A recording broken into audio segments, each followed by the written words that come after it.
What is up, everyone? Welcome back to the Let's Play Devil May Cry.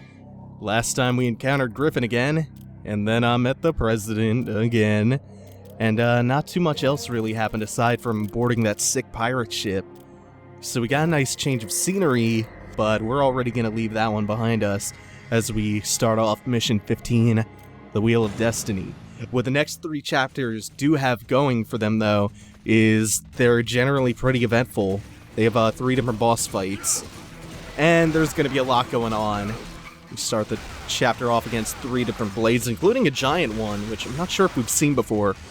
Might have fought one last episode, maybe? Oh, he's running away. I couldn't even air raid him. I'm not sure. Oh, wait, I think these respawn. So if they do, it's not even worth fighting them. We're back out in this area that we entered after leaving the castle. This is just before the Colosseum. We've actually gone way far out of our way just to get the things we need to get into the Colosseum. That's our goal for this mission. Yeah, they totally respawn. I should not have even bothered fighting them. Oh. That's not where I want to be going. So this is the only place left in this big open courtyard that we haven't been yet. That's because I needed this key item, which is a shield, the emblem shield, to enter these 2 side rooms. In the first one, you will always find a pair of, I believe they're lances. And in the second one, yeah, shotgun hiking works really well against these things. Not cooperating right now, though. You'll always find a pair of lances that opens the way to the Colosseum.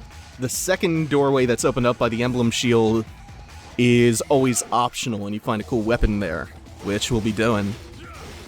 See if I can get this to work. Oh, no, fire. Gouts of fire. Let's get this to work a little bit better this time. There we go. Died a little prematurely.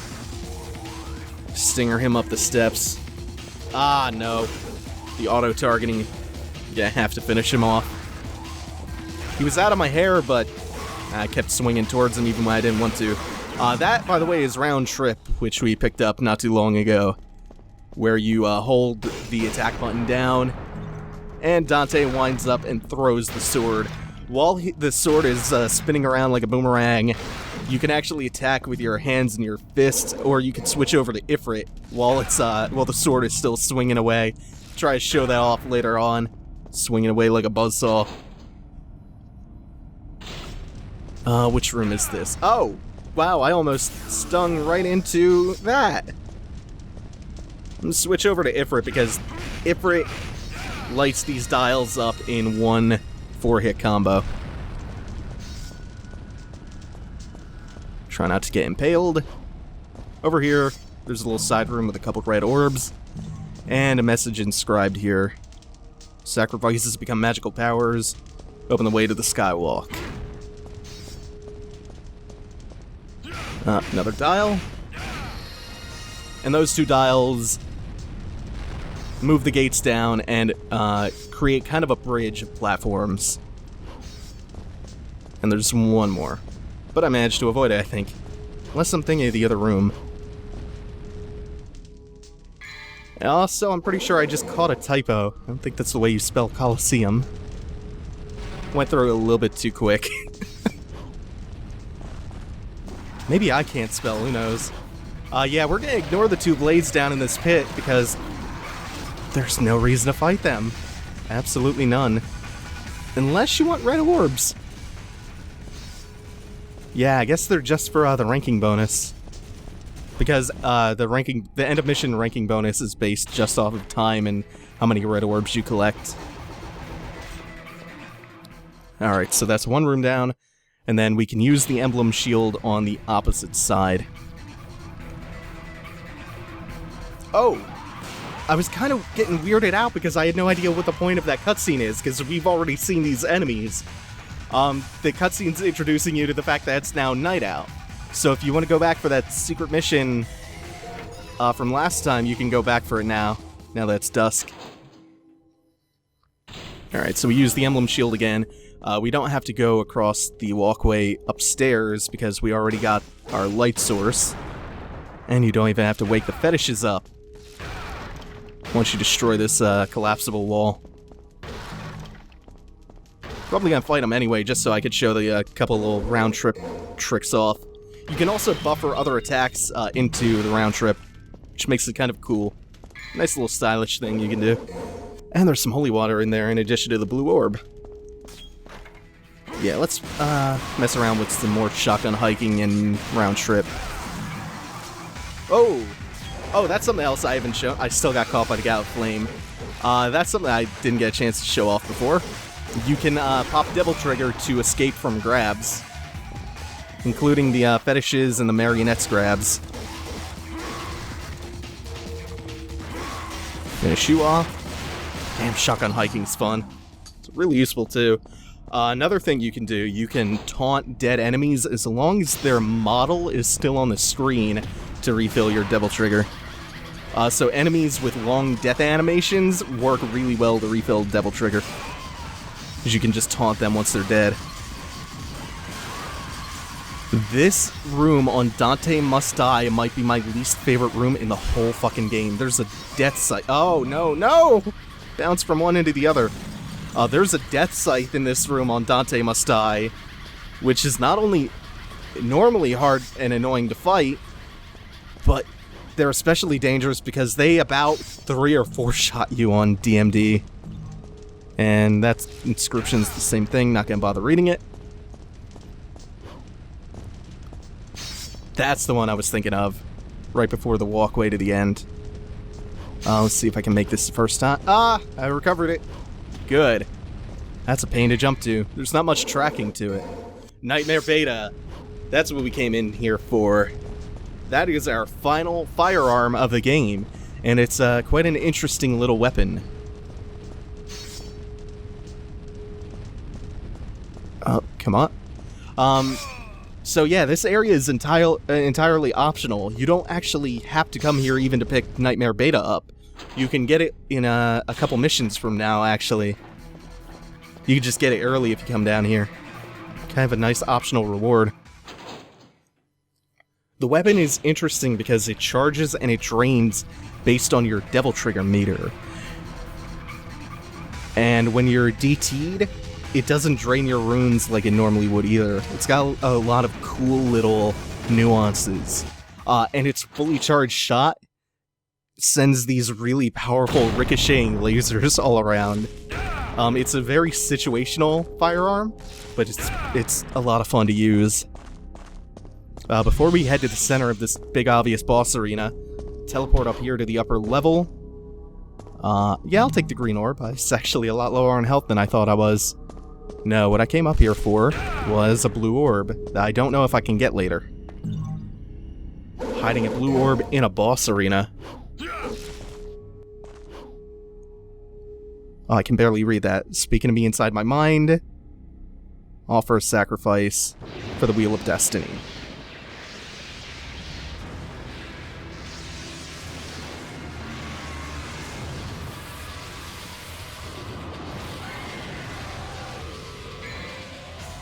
Right off the bat, I think I'm going to switch to the grenade gun, because Griffin, this is probably going to be the most immobile he is throughout the whole fight, and I want to switch in the menu to Ifrit, because it might take me a second if I do it with R3.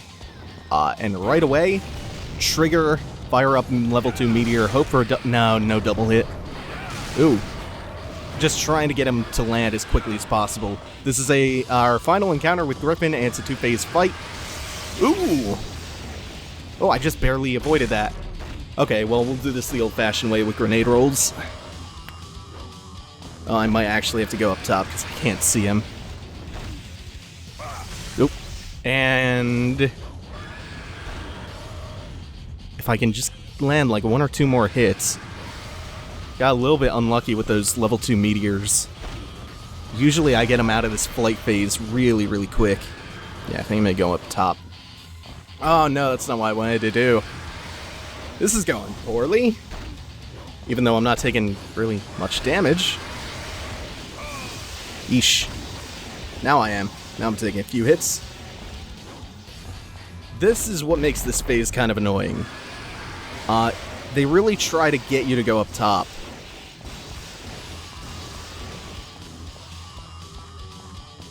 and the space you have to maneuver around up top is very limited compared to the ground.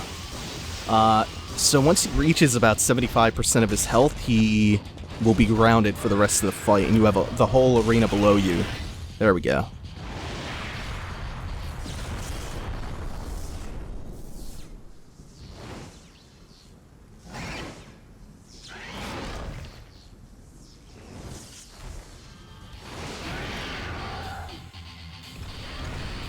Okay, so he gains a couple of new attacks in this phase.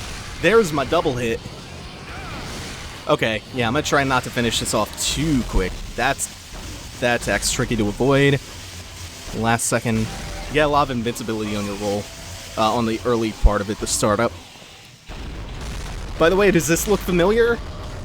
This is the same Coliseum that you fight Fortuitous in Bayonetta 1. Kinda surprised it's not doing... There we go. Missed the very first one. And the second. No! Come on. There we go. I got the timing now. A little bit rusty.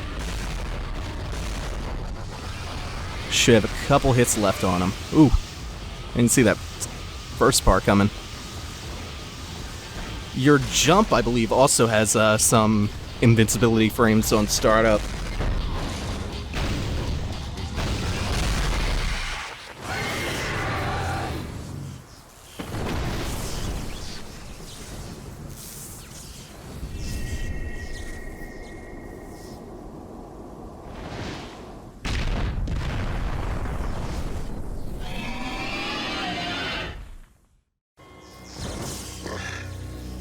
Yours are definitely the powers of Sparta. Even more so. But I cannot let you live.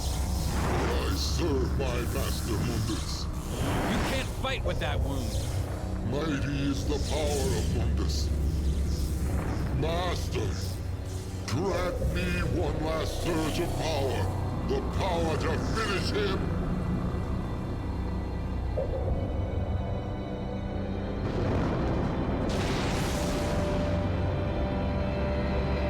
Master Mundus. Griffin, you have failed me. You are no longer worthy.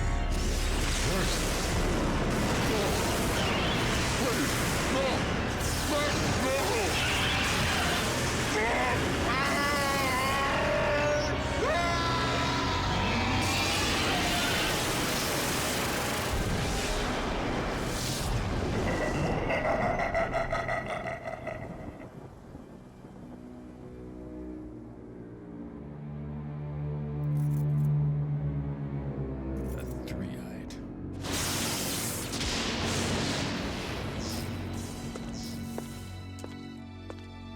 You beat him. Maybe it was too easy for you. Mundus. His heinous ways make me sick, killing even his own, like they were nothing. He's the one that took the life of my mother, my brother, and Shirley. My mother used to always tell me that my father was a man who fought for the weak. He had courage and a righteous heart. In the name of my father, I will kill Mundus.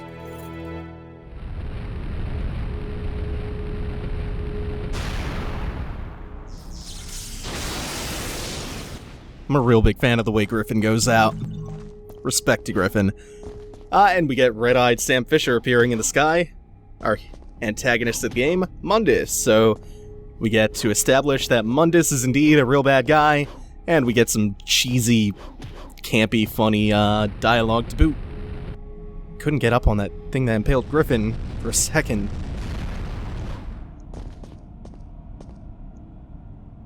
And with the next key item, the Wheel of Destiny, we'll be on our way out of Mission 15. Holy shit, that's a lot of orbs collected. Only a B ranking though, I guess it's for time. Okay, so that's all three of our encounters with Griffin taken care of, so we've now had 3 fights against Griffin, 3 fights against Phantom, 2 against Nelo Angelo. But we still got a big chunk of the game left to go, so we're going to be getting a new boss introduced to us in this chapter. By the way, that blue orb, they just give you a full blue orb. That wasn't a shard. Huh. At the start of the chapter. That's really generous, actually. So we'll be exiting the Colosseum where we just killed Griffin, or I guess where Mundus just killed Griffin, but we're going to turn around and immediately go back in because there is a secret mission up here. And this one, they're very kind in, oh, I got myself messed up a little bit. There we go. Oh, I saved it. Started going at a diagonal. I was going to say they're very kind to orient you straight forward, facing the stair of, Sargassos. Yeah, there we go. That one can be really, really, really tricky. As you can see, it's very... It doesn't control very well in the air. You can't really adjust your position in the air that well. You really have to commit to your jumps. Which is part of what makes the platforming in this so hard. That and the fixed cameras. If you mess that one up the first time, you may as well exit and try again so it can reorient you. It's a real pain in the ass to do that one when the camera's at an angle and you can't reposition it well. Alright, so I was saying we will be getting a new boss introduced in this chapter since we just finished off Griffin and there's no more Phantom to fight. But before we do that, we're backtracking. We're back at the castle. Message carved, the Wheel of Destiny shall guide you. So yeah, we'll use the Wheel of Destiny. And this'll happen.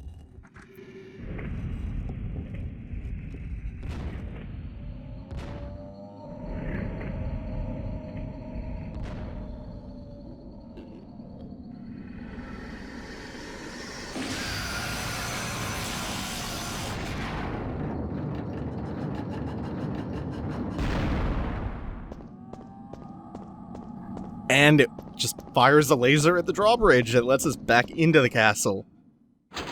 How Dante knows to go through all this shit, I don't know. But immediately things have changed. Alright, I got that blue orb already. Right off the bat, you notice it's a lot darker in the castle now.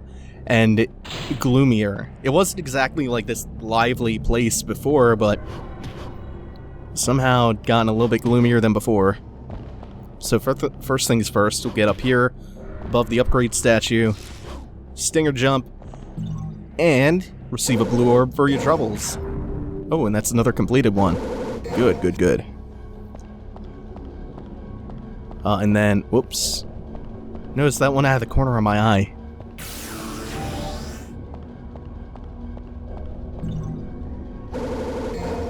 Two of them back to back. And then there used to be a statue up here, but something's happened to it, and it's been replaced with this dial.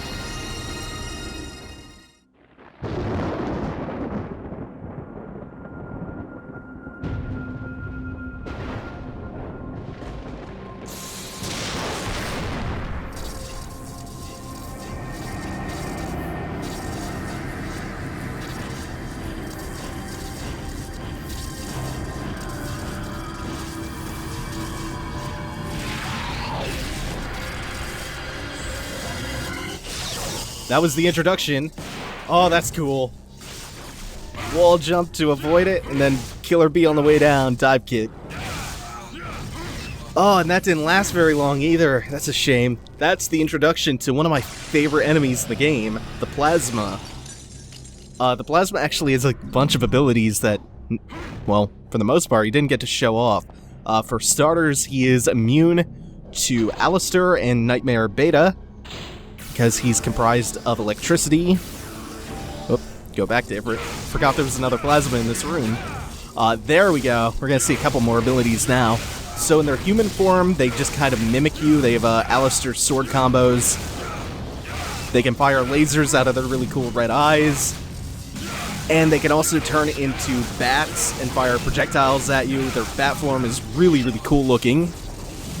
And I did mention that they can split into 3. Did I? I don't know.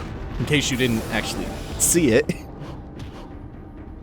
The biplane is still here, but the layout of the castle has changed just a little bit. There are now walls blocking off certain doorways. What's in here? Oh, wait, I think I know where this is. Yeah, this is where I got Blue Orb Fragment. In, either the first or the second mission? So, yeah, there's nothing in there now. We're gonna skip all the fetishes and the marionettes and the Bloody Marys because they will respawn indefinitely. And instead, we're gonna come to the hallway where we found Alistair earlier. Only this time, the statue which we found Alistair on isn't here, and instead there's a door.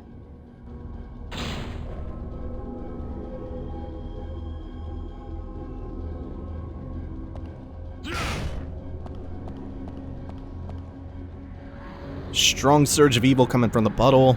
Again, there's a voice inside my head. Borrow the strength from the blue stone.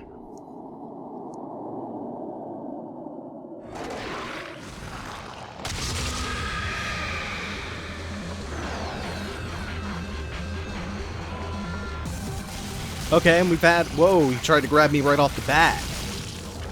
We've had our 3 fights against Griffin, and now Nightmare is introduced. Our fourth boss of the game, actually. He's a big amorphous blob, and it's what the weapon Nightmare Beta is based on, but we can't harm him with Nightmare Beta. It's got a lot of attacks, too, and this is the only way we're going to be able to harm him. So I'm going to make the most of it. Devil Trigger, fully charged, hits. Oh, this is going really, really well, actually. Nightmare is actually a pretty tough customer most of the time. So any opportunity you get to do damage to that exposed core, which you expose by lighting up the room, by hitting these dials, you should use any opportunity to do as much damage as possible. The damage can really add up in this fight. Generally pretty hard to avoid. That I could have avoided better. I'm gonna finish this off, hopefully right here. I wasted Devil Trigger. Expose again, come on. There we go. Yeah. So yeah, you can send those little slugs at you, which have an AoE ice attack. He can make orbs that rapid-fire projectiles at you. He can, this is something he didn't do in that fight, he can fire a freeze ray at you. He's got those really nasty homing missiles, which do a ton of damage. He can impale you with a lance. Oh, by the way, I figured out what I was thinking of before with the blue orb up here. Normally, in the daytime, you can do a stinger jump there, and there's a platform floating in midair with a blue orb on it. I didn't mean to do that. I meant to hit Devil Trigger and Vortex. Oh well, we're fighting Sargassos again down here. He can also impale you with the lance, which you can step on, and I think you can crit him that way. And all of his attacks depend on which side of him you're on. He can also, again, something he didn't do in that fight, he can leech your Devil Trigger gauge and pop Devil Trigger himself. And he can do one more thing, which I'll show off maybe the next time we fight him. If you step inside of him when the lights are off, he eats you and sends you to a nightmare world where you have to fight Sargassos and a weak version of a previous boss. And these orbs, which we left alone the first time we came out here in Mission 3, have matured into a couple hundred orbs each. This is what I was trying to do. Someone gave me this helpful hint that you don't actually have to do the platforming here. You can just pop Devil Trigger and Vortex across the chasm. So we'll insert the Staff of Hermes back here. And that's our way to progress forward.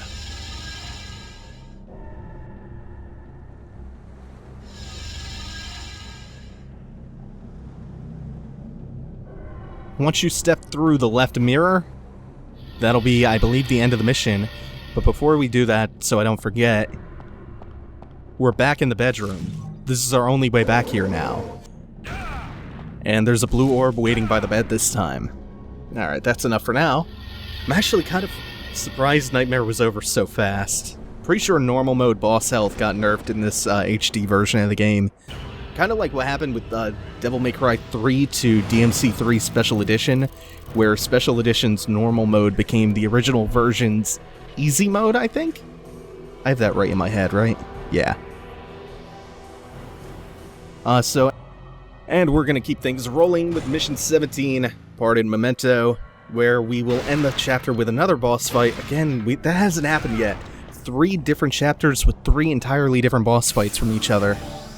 Switch to Iffa real quick so we can mess around with our newly acquired Rolling Blaze, which is really, really fun to use.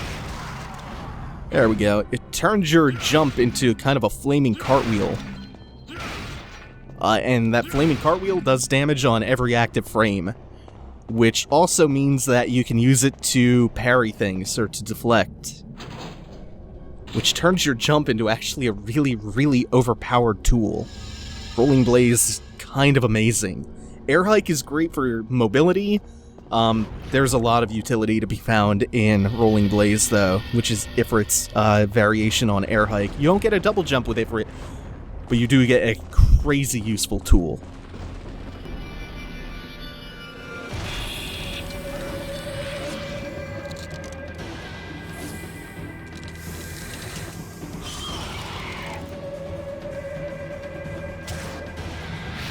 And we have the Frosts, which are more aggressive, faster, and more damaging ice-themed blades, kinda, with a pretty nasty AoE attack that you just saw.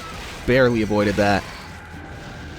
And the game is really going out of its way to encourage you to use Ifrit at this point, because the last two enemies that we've been introduced to, not bosses not included, have both kind of steered you toward using Ifrit and away from Alistair. The Plasmas can't be hurt by Alistair, and the Frosts, as you might imagine being ice-themed, are weak to Ifrit. Plus, Ifrit just does tons and tons of damage. Like I was saying before, though, I think your arsenal is really, really well tuned in this, though. Every weapon tends to have a lot of use to it. Oh wait, I can't get to this door yet, right. Every weapon has a lot of utility, is what I mean. There are weapons that are far more useful than others, some less so. Nightmare Beta is one of the more situational, probably one of the less useful weapons, but even then, you can really tailor a playstyle around it. You can really do a whole lot of damage with that thing. We have another fireball deflection section. Actually, we haven't really had one of these, just a couple of times Phantom chased us. Seem to have the timing down pretty well at this point. Not trying to use high time this time.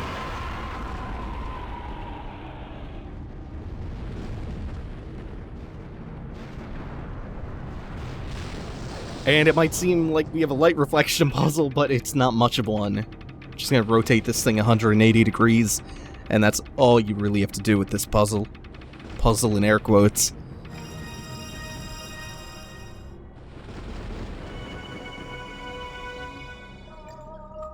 And I attribute the fact that the weapons have so much versatility and so much utility to the fact that they have very different movesets, but very useful moves. Like Air Hike, which lets you skip doing a little bit of platforming.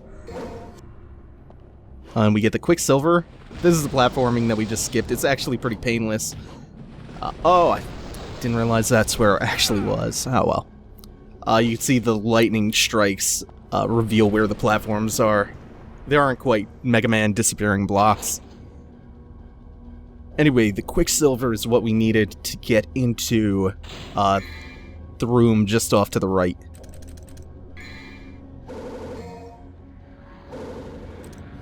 So we have a boss fight coming up, so I'm gonna grab the grenade gun again and Ifrit just like we did for the final encounter against Griffin.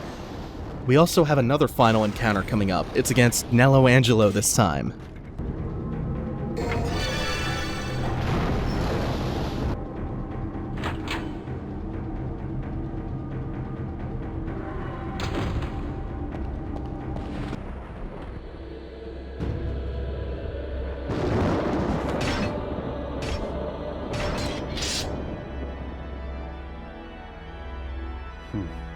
A man with guts and honor.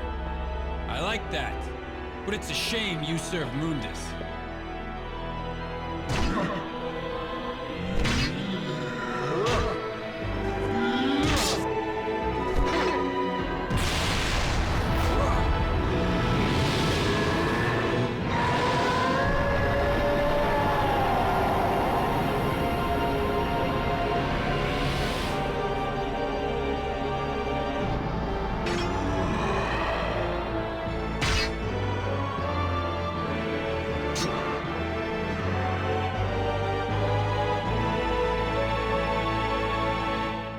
This is it. This is the final Nelo Angelo fight. And he goes out like a good rival should on a real high note. This is the hardest incarnation of the fight and probably the hardest one in the game and the best one. Big open area, no gimmicks, just you and him, forcing you to use everything you've learned so far and then also learn his new attacks on the fly. He does everything he did before and then a couple more attacks on top of it. Like the summon swords there. He can crown you with them. He can drop them from the sky. He can do a lot of fun stuff with those summoned swords. His incarnation in Devil May Cry 3 is even better. Ah, no! Killer bead right over him. Oh, whatever, I'll take the hit. Getting a little bit reckless. We gotta slow it down a little bit. Too high for this fight. It's over way too quick. Came down with the helm breaker. Ooh, not again, not again, not again. There we go. I didn't have Devil Trigger, so I couldn't do the Kick 13 auto combo.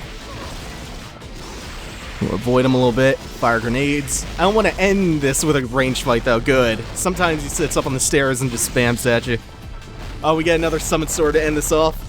We could do some grenade rolling here.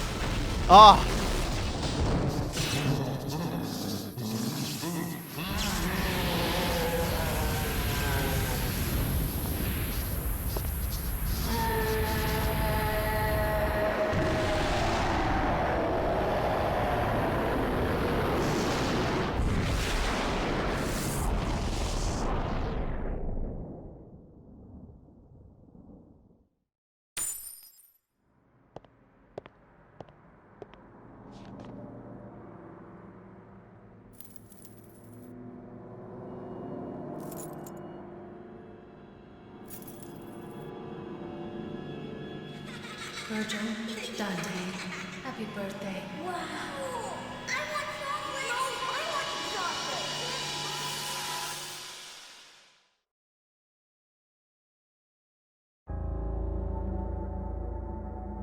Trish, Virgil has been defeated. You know what you must do. Now go.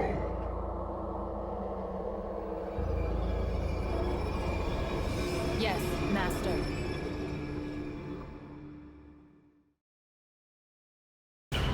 That was over just way too quick. I could have drawn that fight out. I probably should have milked it a little bit. Oh well, though. We still have the best incarnation of Virgil ahead of us in Devil May Cry 3, Dante's Awakening. If you had any doubts that that's Virgil, by the way, Dante's much cooler brother, well, there you go. And we got Trish heel turn. No. Yeah, really setting the stage for the third act of the game. Doing big stuff. That's gonna do it for now. Thanks for watching, everyone. Take it easy. Have a good one.